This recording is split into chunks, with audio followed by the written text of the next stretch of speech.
ಎಲ್ಲರಿಗೂ ನಮಸ್ಕಾರಗಳು. ನಾನು ಸಾವಿತ್ರಿ ಅಂತ, ಪ್ರಥಮ PUC ವಿದ್ಯಾರ್ಥಿಗಳಿಗಾಗಿ ಕುದ್ಮೂಲ ಅನ್ನುವಂತಹ ಪಾಠದ ಇದು ಮಕ್ಕಳ ಇಚ್ಛೆಯ ಮೇರೆಗೆ ಅಂತ ತಮಗೆ ತಿಳಿಪಡಿಸುತ್ತಾ,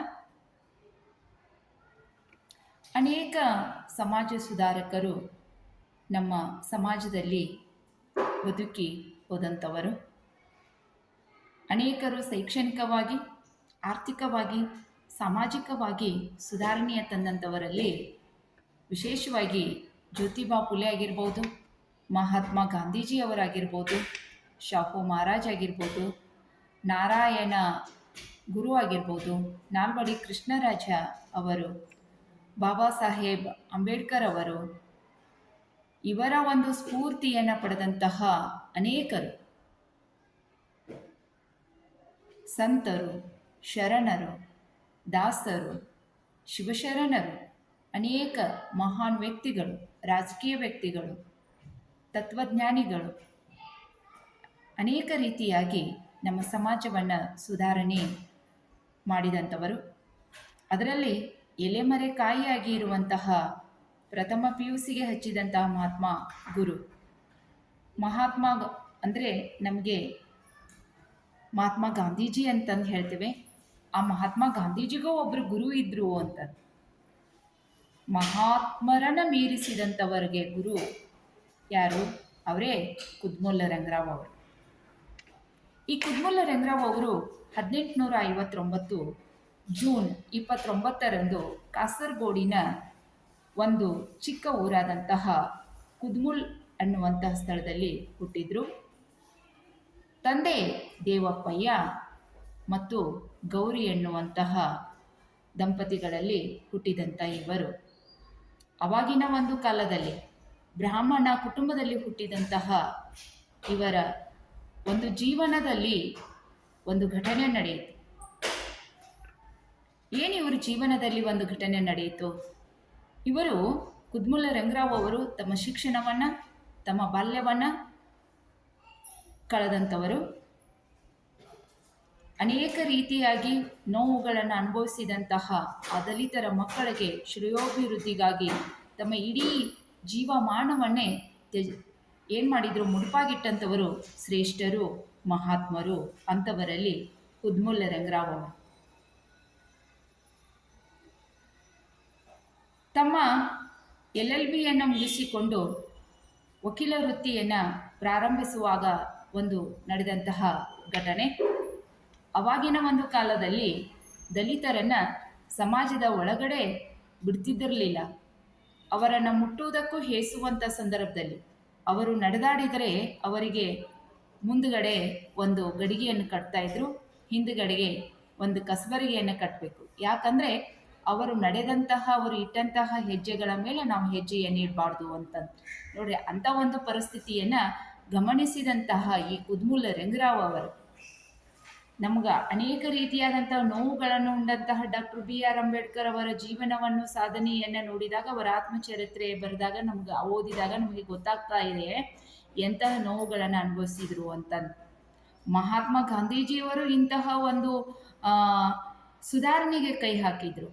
ಅಂಥವರಲ್ಲಿನೂ ಡಾಕ್ಟರ್ ಕುದ್ಮೂಲ ರಂಗರಾವ್ ಅವರು ಇವರ ಕೋರ್ಟಿನಲ್ಲಿರುವಂತಹ ಒಂದು ಘಟನೆ ನಡೆಯಿತು. ಅದರಲ್ಲಿ ಏನು ನಡೆಯಿತು ಅಂತಂದರೆ 1888ರಲ್ಲಿ ಮಂಗಳೂರಿನ ಜಿಲ್ಲಾ ಕೋರ್ಟ್ನಲ್ಲಿ ನಡೆದಂತಹ ಒಂದು ಘಟನೆ ರಂಗರಾವ್ ಅವರ ಮೇಲೆ ಬಹಳಷ್ಟು ಪರಿಣಾಮವನ್ನು ಬೀರಿತು. ಅದು ಏನಾಗಿತ್ತಪ್ಪ ಅಂದರೆ, ಅಲ್ಲಿ ಒಬ್ಬ ಅಸ್ಪೃಶ್ಯ ದಲಿತ ವ್ಯಕ್ತಿ ಕೋರ್ಟಿನಲ್ಲಿ ಬೇರೆ ಕೆಲಸಕ್ಕಾಗಿ ಅರ್ಜಿಯನ್ನು ಹಾಕಿದ್ದ. ಆ ಅರ್ಜಿಯನ್ನು ಹಾಕಿದಂತಹ ಆಗಿನ ನ್ಯಾಯಾಧೀಶರು ಕೆಲಸಕ್ಕೆ ನೇಮಿಸಿಕೊಂಡಿದ್ದರು. ಈ ಕೆಲಸಕ್ಕೆ ನೇಮಿಸಿಕೊಂಡಂತಹ ವಿಷಯವನ್ನು ತಿಳಿದಂತಹ ಮೇಲ್ಜಾತಿಯವರು ಅದನ್ನು ವಿರೋಧಿಸಿದರು, ಬಹಿಷ್ಕಾರ ಮಾಡಿದರು. ಯಾಕೆ ಇಂತಹ ವ್ಯಕ್ತಿಯನ್ನು ನೀವು ಕೋರ್ಟಿನಲ್ಲಿ ಬೇರೆ ಕೆಲಸಕ್ಕಾಗಿ ತೆಗೆದುಕೊಂಡಿದ್ದೀರಿ ಅಂತ ಇವರ ವಿರುದ್ಧವಾಗಿ ಇವರು ಧ್ವನಿ ಎತ್ತಿದ್ರೂ ಕೂಡ ಅಲ್ಲಿನೇ ಇವರು ಏನು ಮಾಡಿದ್ರಪ್ಪ ಅಂತಂದ್ರೆ ಒಂದು ನಿರ್ಧಾರಕ್ಕೆ ಬಂದರು. ತಮ್ಮ ಇಡೀ ಜೀವಮಾನವನ್ನೇ ಈ ದಲಿತರ ಉದ್ಧಾರಕ್ಕಾಗಿ ಅವರು ಮೀಸಲಾಗಿಟ್ಟರು. ಅಲ್ಲಿನೇ ಅವ್ರು ಏನು ಮಾಡಿದ್ರಪ್ಪ ಅಂತಂದರೆ ಆ ವೃತ್ತಿಯನ್ನು ಬಿಟ್ಟು ಬಂದ್ಬಿಟ್ರು. ಇಡೀ ಜೀವಮಾನವನ್ನೇ ಈ ದಲಿತರ ಶ್ರೇಯೋಭಿವೃದ್ಧಿಗಾಗಿ ಮೀಸಲಾಕಿಟ್ಟಂತಹ ಶ್ರೇಷ್ಠ ವ್ಯಕ್ತಿ ಡಾಕ್ಟರ್ ಕುದ್ಮುಲ್ ರೆಂಗರಾವ್ ಅವರು. ನಿಜಕ್ಕೂ ನಮಗೆ ಕಂಗಳಲ್ಲಿ ನೀರು ಬರ್ತಾ ಇದ್ದಾವೆ. ಇಂಥ ವ್ಯಕ್ತಿಗಳು ಇನ್ನೂ ಇದ್ರ ಅವಾಗಂತ, ಇಂಥ ವ್ಯಕ್ತಿಗಳು ಇವತ್ತ್ಯಾಕಿಲ್ಲ ಅಂತ. ಎಲೆಮರೆಕಾಯಿಯಾಗಿರುವಂತಹ ಇಂಥ ವ್ಯಕ್ತಿಯನ್ನು ಕೇವಲ ಪಟ್ಟಕ್ಕೆ ಹಚ್ಚಿದ್ದಾರೆ. ಇನ್ನೂ ಇದು ಜನರಿಗೆ ಮುಟ್ಟಿಲ್ಲ. ಅನೇಕ ರೀತಿಯಾಗಿ ಶೈಕ್ಷಣಿಕ ಸುಧಾರಣೆಯನ್ನು ಮಾಡಿದರು. ಏನು ಸುಧಾರಣೆಯನ್ನು ಮಾಡಿದರು? ದಲಿತರು, ಅವಾಗೊಂದು ತಪ್ಪು ಕಲ್ಪನೆ ಇತ್ತು. ಯಾಕೆ ದಲಿತರು ವಿದ್ಯಾವಂತರಾದರೆ ನಮ್ಮ ಕೆಲಸವನ್ನು ಯಾರು ಮಾಡ್ತಾ ಇದ್ದಾರೆ, ಆರ್ಥಿಕವಾಗಿ ಅವರು ಸಬಲಗೊಳ್ತಾ ಇದ್ದಾರೆ, ನಮ್ಮ ಕೆಲಸ ಮಾಡೋರು ಯಾರ್ರೀ ಅನ್ನುವಂತಹ ಒಂದು ಸಣ್ಣ ಒಂದು ಸಂಕುಚಿತವಾದಂತಹ ಮನೋಭಾವವನ್ನು ಅವ್ರು ಏನು ಮಾಡಿದರು, ಗಮನಿಸಿ ಸುಧಾರಣೆಗೆ ಕೈ ಹಾಕ್ತಾ ಇದ್ದಾರೆ ನೋಡಿ. ಯಾರು? ಕುದ್ಮುಲ್ ರೆಂಗರಾವ್ ಅವರು. ಏನು ಮಾಡಿದರು ರೆಂಗರಾವ್ ಅವರು? ಒಂದು ಡಿಪ್ರೆಸ್ಡ್ ಕ್ಲಾಸ್ ಮಿಷನ್. ಯಾರು ನೊಂದಿರ್ತಾ ಇದ್ದಾರೆ, ಯಾರು ಬಳಲಿರ್ತಾ ಇದ್ದಾರೆ, ಯಾರು ಸಮಾಜದಲ್ಲಿ ಶೋಷಣೆಗೆ ಒಳಗಾಗಿರ್ತಾ ಇದ್ದಾರೆ ಅಂಥವರಿಗಾಗಿ ಮಂಗಳೂರಿನಲ್ಲಿ ಡಿಪ್ರೆಸ್ಡ್ ಕ್ಲಾಸ್ ಮಿಷನ್, ಖಿನ್ನತೆಗೆ ಒಳಗಾದಂತಹವರನ್ನು ತಂದು ಸಾಕುವಂತಹ ಜವಾಬ್ದಾರಿಯನ್ನು ಹೊತ್ತಂಥ ಇವರು. ಅಲ್ಲಿ ಅನೇಕ ರೀತಿಯಾದಂಥ ಮಹಿಳೆಯರು, ಅಬಲೆಯರು, ಆ ಅಬಲೆಯರನ್ನು ಸಬಲೆಯರನ್ನಾಗಿ ಮಾಡಿದನು. ಅವರಿಗೆ ವಿವಿಧ ರೀತಿಯಲ್ಲಿ ಕೈಗಾರಿಕಾ ಉದ್ಯಮಿಗಳಲ್ಲಿ ಕೆಲಸಕ್ಕೆ ತೊಡಗುವಂತಹ ವೃತ್ತಿಪರವಾದಂಥ ಶಿಕ್ಷಣವನ್ನು ಈ ಕುದ್ಮುಲ್ ರೆಂಗರಾವ್ ಅವರು ನೀಡ್ತಾ ಇದ್ದಾರೆ. ಆ ಡಿಪ್ರೆಸ್ಡ್ ಕ್ಲಾಸ್ ಮಿಷನ್ ಅದನ್ನು ಸಂಸ್ಥೆಯನ್ನು ಸ್ಥಾಪಿಸಿದರು. ಅಷ್ಟೇ ಅಲ್ಲದೆ ಮಂಗಳೂರಿನ ಕಂಕನಾಡಿ ಎಂಬಲ್ಲಿ, ಮುಲ್ಕಿ ಎಂಬಲ್ಲಿ, ಬೋಳೂರು, ಉಡುಪಿ, ಬಣ್ಣಂಜೆ, ನೇಜಾರು, ಅತ್ತಾರು, ಬಾಬುಗುಡ್ಡೆ, ದಡ್ಡಲ್ ಕಾಡುಗಳಲ್ಲಿ ಉಚಿತವಾದಂತಹ ಶಾಲೆಗಳನ್ನು ಅವರು ತೆರೀತಾ ಇದ್ದಾರೆ. ಈ ಶಾಲೆಗಳಿಗೆ ಅವರು ಪಂಚಮ ಶಾಲೆಗಳೆಂದು ಕರೆಯುತ್ತಾರೆ. ಆದರೆ ಇವರಿಗೆ ಮಕ್ಕಳಿಗೆ ಕಲಿಸುವಂತಹ ಶಿಕ್ಷಣವನ್ನು ಕಲಿಸುವಂತಹ ಅವಾಗಿನ ಶಿಕ್ಷಕರು ಅದನ್ನು ವಿರೋಧಿಸಿದರು. ಇಂಥ ಮಕ್ಕಳಿಗೆ ನಾವು ಕಲಿಸೋದಿಲ್ಲ ಅಂತೇಳಿ. ಅವಾಗ ಅವರು ಕುದ್ಮುಲ್ ರೆಂಗರಾವ್ ಅವರು ಏನು ಮಾಡಿದರು? ಕ್ರೈಸ್ತ ಶಿಕ್ಷಕರನ್ನು ತಮ್ಮ ಪಾಠಕ್ಕೆ ಅವರು ತೆಗೆದುಕೊಳ್ತಾ ಇದ್ದಾರೆ. ಅಂಥವರನ್ನು ತೆಗೆದುಕೊಂಡು ಅವರಿಗೆ ಏನು ಮಾಡ್ತಾ ಇದ್ದಾರೆ, ಮತ್ತು ಮಕ್ಕಳಿಗೆ ದಿನಾಲೂ ಶಾಲೆಗೆ ಬರಬೇಕಾಗಿತ್ತಂದರೆ 2 ರೂಪಾಯಿಯನ್ನು ಮಕ್ಕಳ ಒಂದು ಪರಿಹಾರ ಪ್ರೋತ್ಸಾಹ ನಿಧಿಯನ್ನು ಅವರು ತಂದೆ ತಾಯಿಗಳಿಗೆ ಕೊಡ್ತಾ ಇದ್ದಾರೆ. ಯಾಕೆ? ಆ 2 ರೂಪಾಯಿಯನ್ನಾದ್ರೂ ತೆಗೆದುಕೊಳ್ಳಲಿಕ್ಕೆ ಆ ವಿದ್ಯಾರ್ಥಿಗಳು ಶಾಲೆಗೆ ತಪ್ಪಿಸದೆ ಬರ್ತಾ ಇದ್ದಾರಲ್ಲ ಅನ್ನುವಂತಹ ಒಂದು ಅನುಕಂಪ, ಒಂದು ಪ್ರೋತ್ಸಾಹದಾಯಕವಾದಂತಹ ಒಂದು ನಿರ್ಧಾರಕ್ಕೆ ಅವರು ಬರ್ತಾ ಇದ್ದಾರೆ. ಅಷ್ಟೇ ಅಲ್ಲದೆ ಇವ್ರು ಏನು ಮಾಡ್ತಾ ಇದ್ರಪ್ಪ ಅಂದರೆ, ಸಾಮಾಜಿಕವಾಗಿ ಈ ಯಾರು ಅಸ್ಪೃಶ್ಯರಿದ್ದಾರೆ, ಯಾರು ದಲಿತರಿದ್ದಾರೆ, ಅವ್ರ ಮನೆಗೆ ಹೋಗಿ ಆ ಪಾಲಕರ ಮನವನ್ನು ಒಪ್ಪಿಸಿ, ಪಾಲಕರ ಮನಸ್ಸನ್ನು ಪರಿವರ್ತನೆ ಮಾಡಿ ಅಲ್ಲಿನೇ ಅವರ ಮನೆಯಲ್ಲೇ ಇದ್ದುಕೊಂಡು ಅವರ ಮಕ್ಕಳ ಕೈಕಾಲುಗಳನ್ನು ತೊಳೆಯುವಂಥ ಕೆಲಸವನ್ನು ಮಾಡ್ತಾ ಇದ್ದಾರೆ. ಅವರ ತಲೆಗಳನ್ನು ನೇವರಿಸಿ ಅವರನ್ನು ಶುಚಿಗೊಳಿಸುವಂತಹ ಕಾರ್ಯಕ್ಕೆ ಇವರು ಬರ್ತಾ ಇದ್ದಾರೆ. ನೋಡ್ರಿ ಎಂಥವ್ರಿದ್ದಾರೆ ಸಮಾಜದಲ್ಲಿ. ಅಂಥವರ ಮನೆಯಲ್ಲಿ ಕುಳಿತುಕೊಂಡು ಅವ್ರ ಜೊತೆಗೆ ಕೂತ್ಕೊಂಡು ಊಟ ಮಾಡ್ತಾ ಇದ್ದಾರೆ. ಅವರ ಒಂದು ಗುಡಿಸಲುಗಳಲ್ಲಿನೇ ಅಲ್ಲಿನೇ ಅವ್ರು ಏನು ಮಾಡ್ತಾ ಇದ್ದಾರೆ, ಇರ್ತಾ ಇದ್ದಾರೆ, ಅಲ್ಲಿನೇ ಮಲ್ಕೊಳ್ತಾ ಇದ್ದಾರೆ, ಅಲ್ಲಿನೇ ಅವರ ಮನಸ್ಸುಗಳನ್ನು ಪರಿವರ್ತನೆ ಮಾಡುವಂತಹ ಜವಾಬ್ದಾರಿಯನ್ನು ಈ ಕುದ್ಮುಲ್ ರೆಂಗರಾವ್ ಅವರು ಹೊರ್ತಾ ಇದ್ದಾರೆ.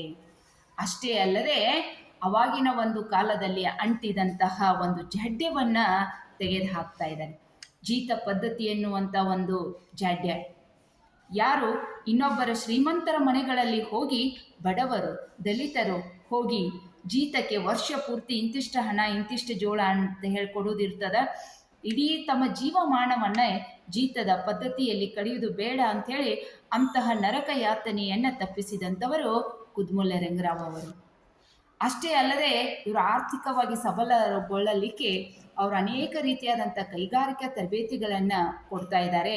ಬಡಗಿ ಕೆಲಸ, ನೇಯ್ಗೆ ಕೆಲಸ, ತೋಟಗಾರಿಕೆ, ಕಸೂತಿ, ರೇಷ್ಮೆ ಹುಳು ಸಾಕಾಣಿಕೆ, ಹೀಗೆ ಮುಂತಾದ ವೃತ್ತಿಪರ ಜೀವನದಲ್ಲಿ ತಮ್ಮನ್ನು ತಾವು ತೊಡಗಿಸಿಕೊಳ್ಳಲಿ ಎನ್ನುವಂಥ ಒಂದು ಕಲ್ಪನೆ, ಒಂದು ಆಶಾ ಕಲ್ಪನೆಯಲ್ಲಿ ತೊಡಗಿದಂತಹ ಮಕ್ಕಳಿಗೆ ಆ ಉದ್ಯೋಗವನ್ನು ಕೊಡುವಂತಹ ಕೆಲಸಕ್ಕೆ ಇವರು ಬರ್ತಾ ಇದ್ದಾರೆ. ಅಷ್ಟೇ ಅಲ್ಲದೆ ಆ ಕೊರಗ ಜನಾಂಗದವರಿಗೆ ಶೇಡಿಗುಡ್ಡೆಯಲ್ಲಿ ಇರುವಂತಹ ಸಾಲು ಮನೆಗಳನ್ನು ಕಟ್ಟಿಸ್ತಾ ಇದ್ದಾರೆ. ಮತ್ತೆ ಗುಡಿ ಕೈಗಾರಿಕೆಗಳನ್ನು ತೆರೀತಾ ಇದ್ದಾರೆ. ಆರ್ಥಿಕವಾಗಿ ಅವರು ಸಬಲರುಗೊಳ್ಬೇಕು ಅನ್ನುವಂತಹ ಆ ಕೋರ್ಟ್ ಹಿಲ್ಸ್ನಲ್ಲಿ ಆದಿ ದ್ರಾವಿಡ ಸಂಘವನ್ನ ಇವರು ಸ್ಥಾಪನೆಯನ್ನ ಮಾಡ್ತಾ ಇದ್ದಾರೆ. ಇಂತಹ ಮಹಾನ್ ವ್ಯಕ್ತಿಯನ್ನ ಅವತ್ತು ಅವ್ರು ಏನ್ ಮಾಡಿದ್ರಪ್ಪ ಅಂದ್ರೆ ತಿರಸ್ಕರಿಸ್ತಾ ಇದ್ದಾರೆ. ಇವರು ಹೋಗ್ತಕ್ಕಂತಹ ಒಂದು ದಾರಿಯಲ್ಲಿ ಕಲ್ಲುಗಳನ್ನ ಮುಳ್ಳುಗಳನ್ನ ಏನ್ ಮಾಡ್ತಾ ಇದ್ದಾರೆ, ಎಸಿತಾ ಇದ್ದಾರೆ. ಅದು ಹಿಂದಿನ ಒಂದು ಘಟನೆ ನೆನಪಿಸ್ಕೊಂಡಾಗ ನನ್ನ ನೆನಪಾಗ್ತದ. ಸಾವಿತ್ರಿಬಾಯಿ ಪುಲೆಯವರಿಗೂ ಕೂಡ ಏನಾಗಿತ್ತು, ಇದೇ ಒಂದು ಘಟನೆ ಆಗಿತ್ತು. ಅವಳು ಯಾವಾಗಲೂ ತನ್ನ ಹೋಗುವಂಥ ಸಂದರ್ಭದಲ್ಲಿ, ಶಾಲೆಗೆ ಹೋಗುವಂಥ ಸಂದರ್ಭದಲ್ಲಿ ಅವಳಿಗೆ ಮಣ್ಣುಗಳನ್ನು ಎರ್ಚುವುದು, ಸಗಣಿಯನ್ನು ಎರ್ಚುವುದು, ಕಲ್ಲುಗಳನ್ನು ಎಸೆಯುವುದು, ಅವಮಾನಿಸುವುದು, ಇಂಥವುಗಳನ್ನೆಲ್ಲವನ್ನ ಮಾಡ್ತಾ ಇದ್ರು. ಅದು ಎಲ್ಲವನ್ನ ತಪ್ಪಿಸ್ಲಿಕ್ಕೆ ಯಾವಾಗಲೂ ತನ್ನ ಬ್ಯಾಗಿನಲ್ಲಿ ಒಂದು ಸೀರೆಯನ್ನ ಇಟ್ಕೊಂಡು ಹೋಗ್ತಾ ಇದ್ರು. ಅವಳಿಗೆ ಅದು ಗೊತ್ತೇ ಇದ್ದಿರ್ತದ, ನಾನು ನಡಿಬೇಕಾಗಿತ್ತಂದ್ರೆ ಇವರೆಲ್ಲ ಈ ರೀತಿ ತೊಂದರೆಯನ್ನು ಕೊಡ್ತಾರೆ ಅಂತ. ಅದೇ ಒಂದು ತೊಂದರೆಯನ್ನು ಅನುಭವಿಸಿದಂತಹ ಈ ಕುದ್ಮುಲ್ಲ ರಂಗರಾವ್ ಅವರು, ಅವರ ಮನಸ್ಸು ಎಚ್ಚೆತ್ಕೊಳ್ತಾ ಇದೆ, ಇನ್ನೂ ಗಟ್ಟಿ ಆಗ್ತಾ ಇದೆ. ಗಟ್ಟಿಯಾಗಿ ಅವರು ಹೇಳ್ತಾ ಇದ್ದಾರೆ, ನನಗೆ ಈ ರೀತಿ ಅವಮಾನ ಮಾಡುವಂತಹ ಒಂದು ನಿರ್ಧಾರಕ್ಕೆ ಬರ್ತಾ ಇದ್ದಾರೆ.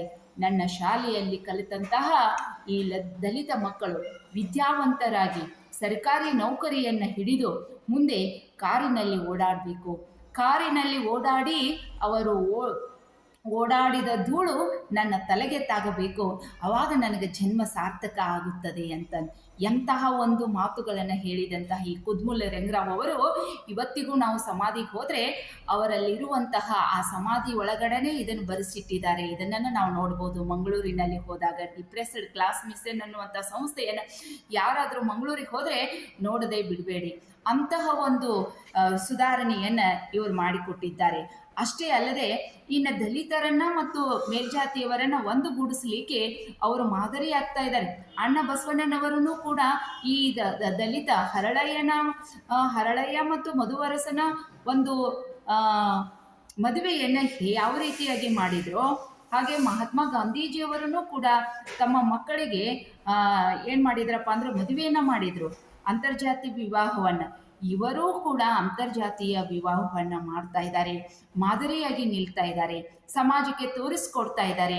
ನಾವೆಲ್ಲರೂ ಒಂದೇ, ಯಾರು ಮೇಲ್ಜಾತಿಯವರಿಲ್ಲ, ಯಾರು ಕೆಳಜಾತಿಯವರಿಲ್ಲ ಅನ್ನುವಂತಹ ಮಾತನ್ನ ಅವರು ಹೇಳ್ತಾ ಇದ್ದಾರೆ. ಅಪ್ಪ ಬಸವಣ್ಣ ಹೇಳಿದಂಥ ಒಂದು ಮಾತನ್ನು ನಾವು ನೆನಪಿಸಲೇಕೊಳ್ಳಬೇಕು. ಅವೆಲ್ಲ ವಚನಗಳಲ್ಲಿ ಬರ್ತಾ ಇದ್ದಾವೆ. ವಚನಗಳನ್ನು ಓದಿದಾಗ ನಮಗೆ ಗೊತ್ತಾಗ್ತಾ ಇದೆ ಶಿವಶರಣರು ನಮ್ಗೆ ಎಂಥ ಬದುಕನ್ನು ಕಟ್ಟಿಕೊಟ್ಟಿದ್ದಾರೆ ಅಂತ ಅನ್ನೋದನ್ನು ನಾವು ನೋಡಿದಾಗ ಗೊತ್ತಾಗ್ತದ. 1912ರಲ್ಲಿ ತಮ್ಮ ಮಗಳು ರಾಧಾಬಾಯಿಯನ್ನು ಮದ್ರಾಸಿನ ಡಾಕ್ಟರ್ ಸುಬ್ರಾಯಣ್ಣನಿಗೆ ಕೊಡುವ ಮೂಲಕ ತಮ್ಮ ಕುಟುಂಬದಲ್ಲಿ ಅಂತರ್ಜಾತೀಯ ವಿವಾಹಕ್ಕೆ ಅವಕಾಶ ಮಾಡಿಕೊಡ್ತಾ ಇದ್ದಾರೆ. ಇದರ ಪೌರೋಹಿತ್ಯವನ್ನು ಚಕ್ರವರ್ತಿ ರಾಜಗೋಪಾಲಾಚಾರ್ಯ ಅವರು ವಹಿಸಿಕೊಂಡಿದ್ದರು. ಆಡಂಬರವಿಲ್ಲದೆ, ವರದಕ್ಷಿಣೆ ಇಲ್ಲದೆ, ದುಂದು ವೆಚ್ಚಕ್ಕೆ ಅಡಿಪಾಯವನ್ನು ಹಾಕದೆ ಅತ್ಯಂತ ಕಡಿಮೆ ಒಂದು ವೆಚ್ಚವನ್ನು ಮಾಡಿ ಅವರು ಮದುವೆಯನ್ನು ಮಾಡಿಕೊಡ್ತಾ ಇದ್ದಾರೆ. ಇಂತಹ ಒಂದು ಘಟನೆಯನ್ನು ನಾವು ಇವರಲ್ಲಿ ಕಾಣ್ಬೋದು ಅಂತ. ಹೀಗೆ ಸಾವಿರಾರು ವರ್ಷಗಳಿಂದ ಶೋಷಣೆಗೆ ಒಳಗಾದಂತಹ ರಂಗರಾವ್ ಅವರು ಒಂದು ಸ್ವಾಭಿಮಾನದ ಬದುಕು, ಒಂದು ಘನತೆಯ ಬದುಕು ಹೊತ್ತಂಥವರು. ಇನ್ನು ರಾಜಕೀಯ ಮೀಸಲಾತಿ ಪ್ರಪ್ರಥಮವಾಗಿ ರಾಜಕೀಯ ಸುಧಾರಣೆಯನ್ನು ಮಾಡಿದಂಥವರು ಯಾವಾಗ ಅಂದರೆ 1891 ಏಪ್ರಿಲ್ 14ರಂದು 3 ವರ್ಷದ ಹಿಂದುಗಡೆನೆ ಅಂದರೆ 1888ರಲ್ಲಿ ದಕ್ಷಿಣ ಕನ್ನಡ ಜಿಲ್ಲೆಯ ದಲಿತ ಸಮುದಾಯಕ್ಕೆ ಒಂದು ರಾಜಕೀಯ ಮೀಸಲಾತಿಯನ್ನು ಒದಗಿಸಿಕೊಟ್ಟಂತಹ ಕೀರ್ತಿ ಕುದ್ಮುಲ್ಲ ರಂಗರಾವ್ ಅವರಿಗೆ ಸಲ್ಲುತ್ತಾ ಇದೆ. ಅವಾಗಿನ ಒಂದು ಜಿಲ್ಲಾ ಬೋರ್ಡಿನಲ್ಲಿ ಮತ್ತು ಪುರಸಭೆಗಳಲ್ಲಿ ಆ ದಲಿತ ಜನಾಂಗಗಳ ಸದಸ್ಯರಿಗೆ ಅವಕಾಶವನ್ನು ನೀಡ್ತಾ ಇದ್ದಾರೆ. ಅಲ್ಲಿ ನಮಗೆ ಉದಾಹರಣೆಗಾಗಿ ಅಂಗರ್ ಮಾಸ್ತರ್ ಮತ್ತು ಗೋವಿಂದ್ ಮಾಸ್ತರ್ ಎನ್ನುವಂತಹ ಇಬ್ಬರು ದಲಿತರಿಗೆ ಪ್ರಪ್ರಥಮವಾಗಿ ಸ್ಥಳೀಯವಾದಂಥ ಸಂಸ್ಥೆಯಲ್ಲಿ ಅವರೇನಾಗಿದ್ರಪ್ಪ ಅಂದರೆ ಸದಸ್ಯರಾಗಿದ್ದರು ಅಂತ. ಇವುಗಳ ಉದಾಹರಣೆಯ ಮುಖಾಂತರವಾಗಿ ನಮಗೆ ಅನೇಕ ರೀತಿಯಾದಂತಹ ಒಂದು ಉದಾಹರಣೆಯನ್ನು ನೋಡಿ ಸಮಾಜದಲ್ಲಿ ಇವರು ಶ್ರೇಷ್ಠವಾದಂಥ ಹೆಸರನ್ನು ಪಡೆದಂಥವರು. ಇದು ದೇಶ ವಿದೇಶಕ್ಕೂ ಏನಾಗಿತ್ತಪ್ಪ ಅಂದರೆ ಸುದ್ದಿ ಮುಟ್ಟಿತ್ತು. ಇವರನ್ನ ನೋಡಲಿಕ್ಕೆ ಅವ್ರು ಏನು ಮಾಡಿದ್ರಪ್ಪ ಅಂದರೆ ವಿದೇಶದಿಂದ ಅನೇಕರು ಈ ಡಿಪ್ರೆಸ್ಡ್ ಕ್ಲಾಸ್ ಮಿಷನಕ್ಕೆ ಬಂದು ಭೇಟಿಯನ್ನು ನೀಡ್ತಾ ಇದ್ದಾರೆ. ಅದರಲ್ಲಿ ಯಾರ್ಯಾರು ಬರ್ತಾ ಇದ್ದಾರಪ್ಪ ಅಂತಂದರೆ ರವೀಂದ್ರನಾಥ್ ಠಾಕೂರ್ ಅವರ ಒಂದು ಅನಿ ಬೆಸೆಂಟ್ ಅವರು ಬರ್ತಾ ಇದ್ದಾರೆ, ಗೋಪಾಲಕೃಷ್ಣ ಗೋಖಲೆ ಅವರು ಬರ್ತಾ ಇದ್ದಾರೆ, ಜಿ.ಕೆ. ದೇವೇಂದರ್ ಅವರು ಬರ್ತಾ ಇದ್ದಾರೆ. ಇವರೆಲ್ಲರೂ ಕಣ್ಣಾರೆ ಕಾಣ್ತಾ ಇದ್ದಾರೆ ಅವರು ಮಾಡಿದಂತಹ. ಅಷ್ಟೇ ಅಲ್ಲದೆ ಯಾರಪ್ಪ ಅಂದರೆ ಅಮೇರಿಕದ ಖ್ಯಾತ ಉದ್ಯಮಿಯಾದಂತಂದ್ರೆ ಹೆನ್ರಿ ಫೋರ್ಡ್ ಅವರು, ಜಸ್ಟಿಸ್ ವಿಲ್ಬರ್ಟ್ ಅವರು, ಡಾಕ್ಟರ್ ಕಾರ್ನಾಡ್ ಅವರು, ಹೀಗೆ ಈ DCM ಸಂಸ್ಥೆಗೆ ಅವರು ಭೇಟಿಯನ್ನು ನೀಡ್ತಾ ಇದ್ದಾರೆ. ಕೊನೆಗೆ ಅವರು ಒಂದು ನಿರ್ಧಾರಕ್ಕೆ ಬರ್ತಾ ಇದ್ದಾರೆ, ಅಸ್ಪೃಶ್ಯರಿಂದಲೇ ಚಿರ ಶಾಂತಿ ಅಂತ. ಯಾರು ದೀನ ದಲಿತರಿದ್ದಾರೆ, ಅತ್ಯಂತ ಕೆಳವರ್ಗದಲ್ಲಿರುವಂತಹ ಯಾರು ಜಾಡಮಾಲಿ ಅನ್ನೋರು ನನ್ನ ಒಂದು ಕೊನೆಗೆ ಅಂತಿಮವಾದಂಥ ಒಂದು ಚಿತೆಗೆ ಸ್ಪರ್ಶವನ್ನು ಮಾಡಬೇಕು ಅಂಥೇಳಿ ತಮ್ಮ ವಿಲ್ಲಿನಲ್ಲಿ ಬರೆದಿಟ್ಟು ಸತ್ತಂತಹ ಶ್ರೇಷ್ಠವಾದಂಥ ವ್ಯಕ್ತಿ ಮಹಾತ್ಮ ಕುದ್ಮುಲ್ ಅವರು. ಇವರ ಒಂದು ಜೀವನದ ಒಂದು ಘಟನೆಯನ್ನು ನೋಡಿದಾಗ ಮಹಾತ್ಮರಿಗೆ ಮಹಾತ್ಮರಾದಂಥವರು ಅವರು ಹೇಳ್ತಾ ಇದ್ದಾರೆ. ಮಹಾತ್ಮ ಗಾಂಧೀಜಿಯವರು ಒಂದು ವೇದಿಕೆಯಲ್ಲಿ ಹೇಳ್ತಾ ಇದ್ದಾರೆ, ನನಗೆ ನನ್ನ ಗುರು ಯಾರಪ್ಪ ಅಂತಂದರೆ ಕುದ್ಮುಲ್ಲ ರಂಗರಾವ್ ಅವರು. ಅವರನ್ನು ನೋಡಿ ನಾನು ಕಲಿತುಕೊಂಡಿದ್ದೇನೆ, ಇವರೇ ನನ್ನ ಗುರುಗಳು ಅಂತಂದು ಹೇಳಿದ್ದಾರೆ. ಅಂತಹ ಮಹಾನ್ ವ್ಯಕ್ತಿಯ ಒಂದು ಪಾಠವನ್ನು ನಮ್ಮ ಪ್ರಥಮ PUC ವಿದ್ಯಾರ್ಥಿಗಳಿಗೆ ಹಚ್ಚಿದ್ದಾರೆ. ಇದು ಬರೀ ವಿದ್ಯಾರ್ಥಿಗಳಿಗೆ ಅಷ್ಟೇ ಅಲ್ಲದೆ ಸಮಾಜದಲ್ಲಿರುವಂಥ ಪ್ರತಿಯೊಬ್ಬ ಯುವಕ ಯುವತಿಯರು, ಪ್ರತಿಯೊಬ್ಬ ವ್ಯಕ್ತಿನೂ ಕೂಡ ಈ ನನ್ನ ಮಾತುಗಳನ್ನು ಹೇಳಿದರೆ ಒಂದಿಷ್ಟಾದರೂ ಸುಧಾರಣೆಯನ್ನು ಮಾಡಿ ಹೋಗುವಂತಹ ಒಂದು ಅವಕಾಶ ನಮ್ಗೆ ಸಿಗಲಿ ಅಂತಂದು ಹೇಳ್ತಾ ಇದ್ದೇನೆ. ಕೇಳಿದವರಿಗೆ ಅನಂತವಾದಂತಹ ಶರಣಾರ್ಥಿಗಳು. ನಮಸ್ಕಾರಗಳು ಎಲ್ಲರಿಗೂ.